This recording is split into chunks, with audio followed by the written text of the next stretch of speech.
Stop motion. Stop motion бол хүүхдийн кино бүтээх хамгийн анхдагч бөгөөд энгийн аргуудын нэг юм. Анх 1898 онд Платон болон Смитрийн Хамти Дамтигийн цирк нь анхны stop motion хүүхэлдэйн кино дэлгэсэндээ гарч байсан.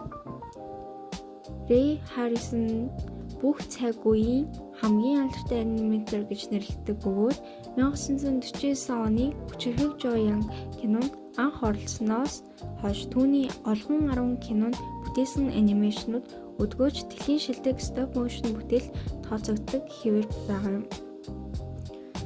1980-ад оны үед стоп моушн дэлхийд даяар өргөн дэлгэрсэн бөгөөд MTV зэрэг кабелийн телевизүүд аниматорууд ажиллах болсноор цэвэр стоп моушноор бүтээсэн зар сурталчилгаа дууны клипүүд гарч байлаа. Энэд хүүхэлдэй болон баримл анимашн төглөөд голлох болсны зэрэгцээ оддын дайн, робот, цагдаа зэрэг кинонд стоп моушн тусгай эффектүүд өндөр чанартай бүтээгдэж байна.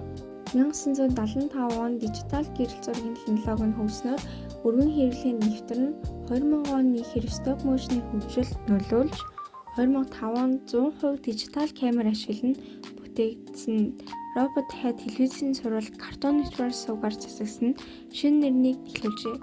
Дижитал технологийн хурд хэлбэр хэрэглээ нь стоп моушны өртгийг бууруулж дахин сэргэлтийн үе эхэлсэн гэж хэлж болно. Стоп моушн анимашныг хэд төрөл байдаг бөгөөд үүнд элс, хажуулбар, хүүхэлдэйн. Элс нь ичдгүү гадаргуу дээр элс буюу будгийг асгаад дүрслэлийг өөрчилж зураг авдаг арга. Хажуулбар нь цаас, хувцар, хатуу нэхмэл гэрэл зураг зэргээс зүсэж авсан дүрслэлийн тавтгай дээр хөдлөгдөг стоп моушны арга. Хүүхэлдэйн анимашн нь хүүхэлдэйг биетээр хийж хөдөлгөн зураг авдаг арга, ихэвчлэн нарийн төмөр, зис, хөнгөн, цагаан утсаар яс зэнгдэж хөдөлгөнө.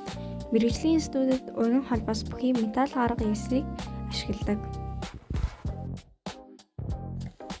Шавар, биет загвар буюу объектийн сүүдрийн гэсэн.